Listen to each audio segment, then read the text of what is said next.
Hey, everybody, welcome back. And we are down here in beautiful Vancouver, Washington for my wife's birthday weekend.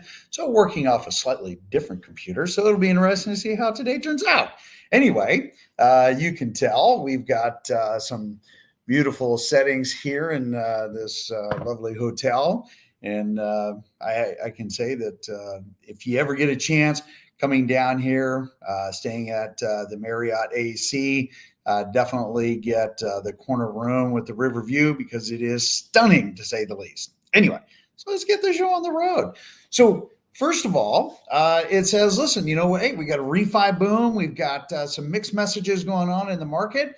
And really at the end of the day, what the heck is going on? We're going to go over that and just hold on 2 seconds.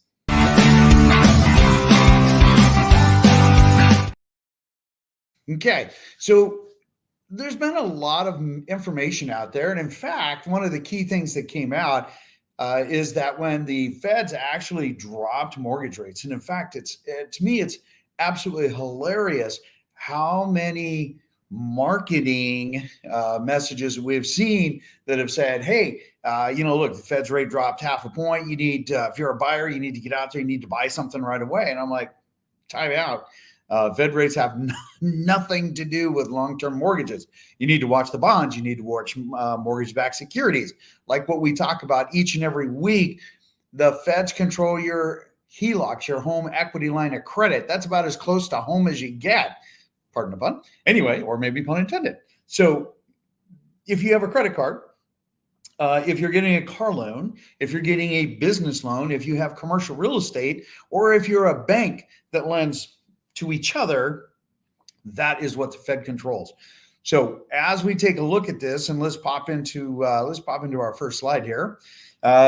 We have the refi boom, loan limits we're going to go over, and mortgage rate misdirection. And there's a lot of things. And as you can see in the what the heck is that, my chart, you can see how that rate actually has been playing around. Because remember, mortgages are based on bonds, and bonds move every single day. Bonds move with the stock market, and so do mortgage rates. See, the feds get together once every 6 weeks. And the difference is, when you look at that, it is super simple. If the banks are lending to each other and they do a one-day loan, that is different than you doing a 30-year mortgage. Completely different. And that's, again, why it's important to understand the difference between Fed rate and long-term rates. Now, yes, you can watch the 10-year Treasury. The two freakishly follow each other, although they are not tied in any way, shape, or form. And that's, again, another super important message to keep in mind. So as we pop over and we take a look at some of the highlights of the week, you can see that mortgages are down to about 6.2. Again, we're lower than we were last year at this time by about almost 1.25 points. However, refis have absolutely taken off, which is completely expected because, listen, when you had folks a year ago that were tying into things, even in September, October of last year, that's when we started seeing rates coming down.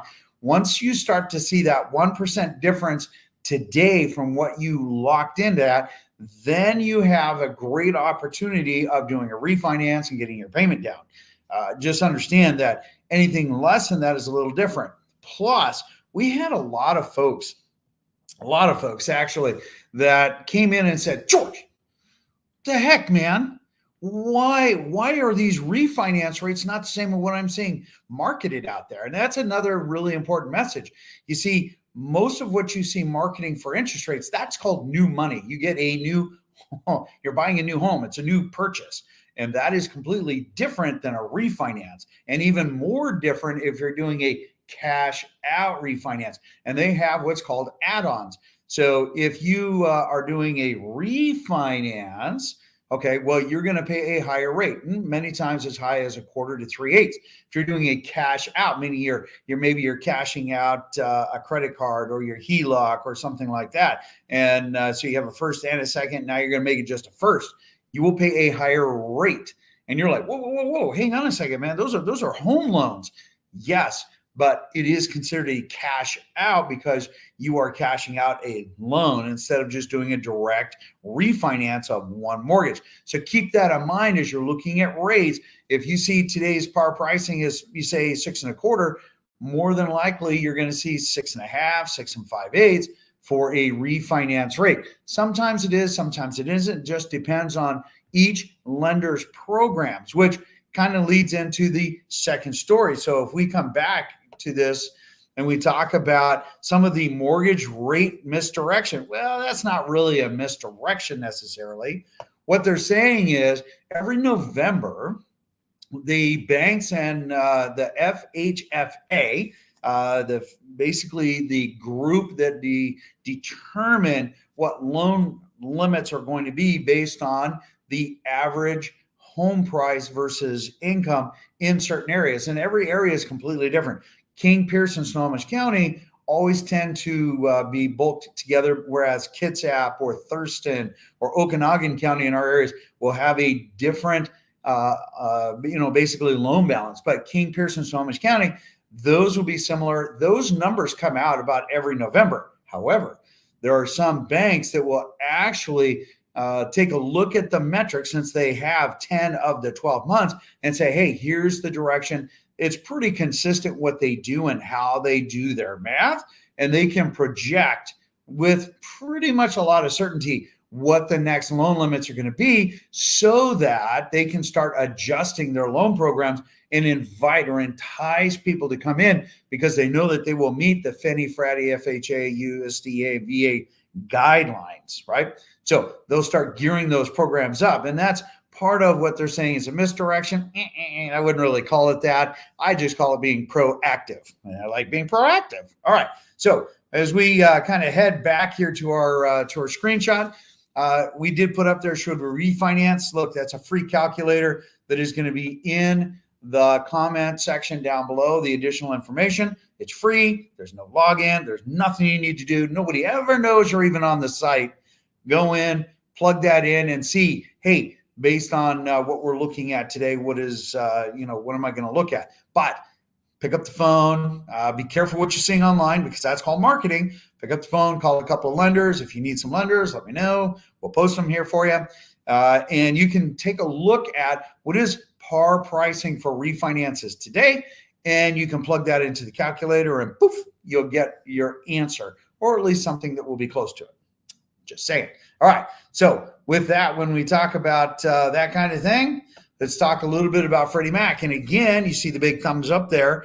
Basically, we're 1.23, 1.24% last year over year. And you can see that our blue line, which is 30-year mortgages, green line being the 15-year, they have been going down in a downward trend really since October of last year. Now, yes, they did have their normal rise about mid-April, which is our spring market. And then, of course, it started falling back down again. Okay. So how does that translate into what we're doing? So funny enough, on the left-hand side, what you're seeing there is days on market where you see the 4 with an arrow heading upwards. That right there is telling us that, hey, for the same month year over year, we are 4 days more on market longer than what we were at, for the month of September. And since we're almost at the end, that means that homes are staying on the market longer. However, year to date, our average is only 32 days on market versus 35. So as a whole, balancing out the last 9 months, we're actually down just about 3 days. However, it's more relevant in real time. What is the market trending? And you will start to see some of that market trend in a positive direction, meaning that we're going to see some increase in market times as we head into the seasonal colder fourth quarter. We're going to see a little bit of a bump in October. We normally do. If we start to see rates come down, hey, we actually will probably see market times come down. If we have the same level of activity as last year, it's going to stay pretty shallow, and we're probably going to be between the 30 and 36 days on market on average, depending on which county and which municipality you're in. So because each one, well, they're entirely different. The east side sells differently than, say, down in Tacoma, or vice versa. Seattle will sell differently than Everett. And those are just things to keep in mind. Each area is a little bit more unique to itself. If you have a specific need, let us know. We'll fire off a free report for you. All right.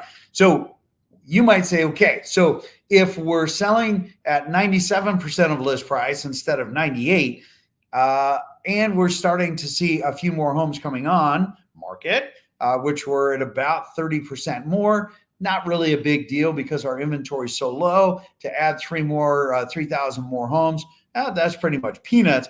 But as you can see, our 7-day running average, let me blow this up a little bit bigger for you here. You can see that we had 1,190 homes that came on market, 1,443 that went off market.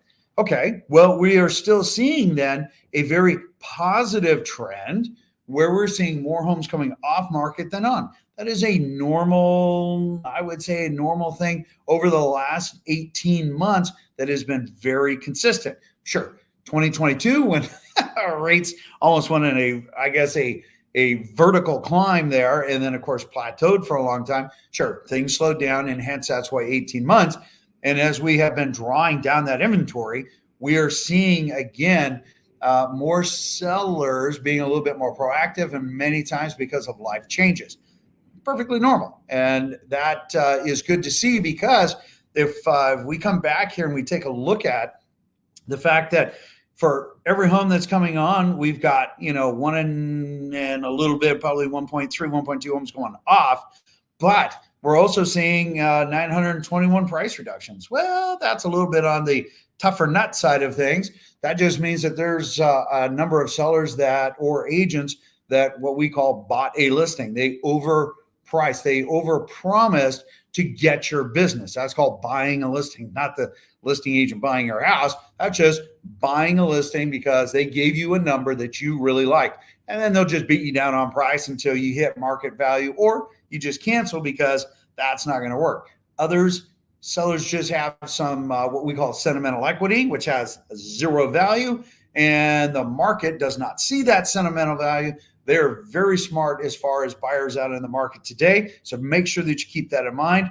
Overpricing your home is the kiss of death. Just saying, hands down. And we can go into that more later. All right. So as we pop back here and we take a look at this information, remember, if you're looking for super accurate, real-time information, just cue in.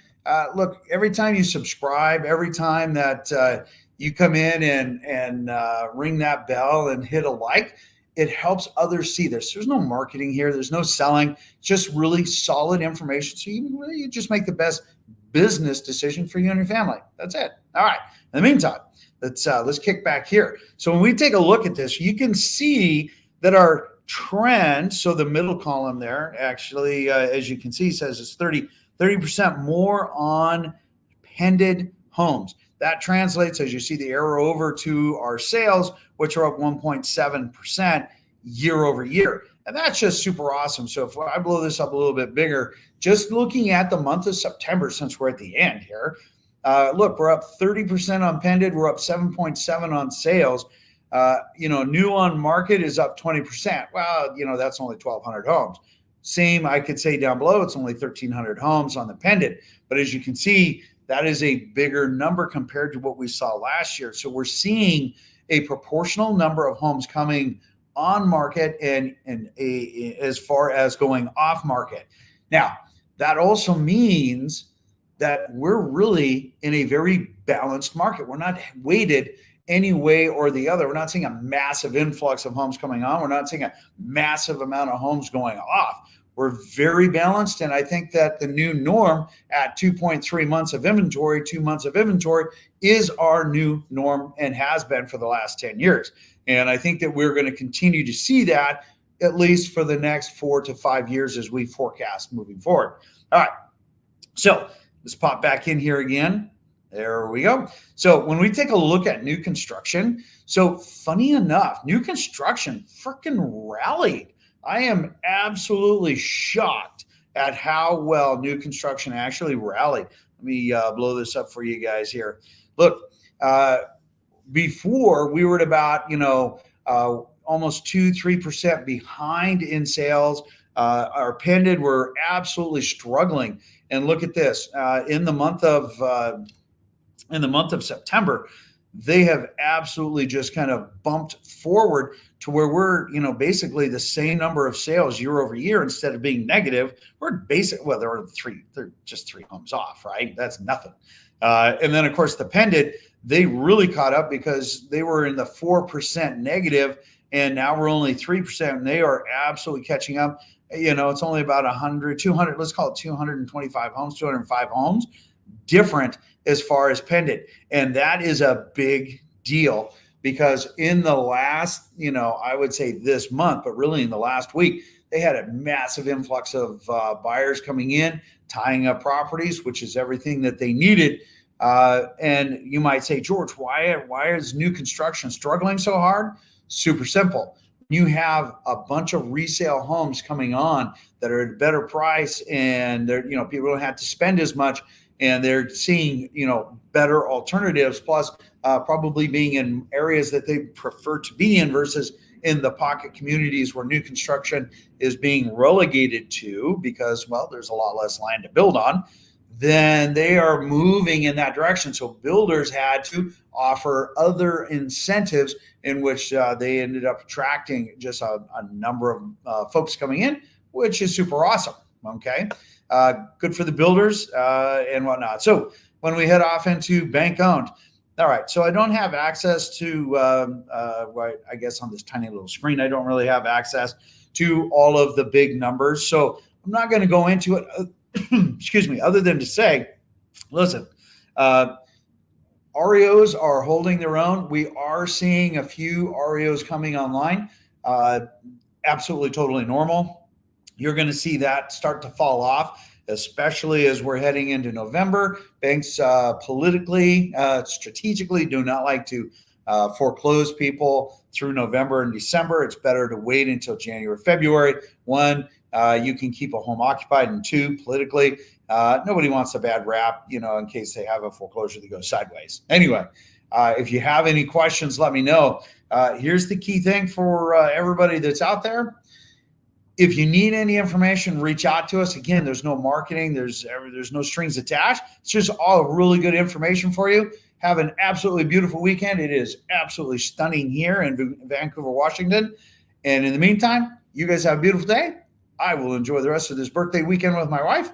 And you guys have a great time. I'll see you on the next video.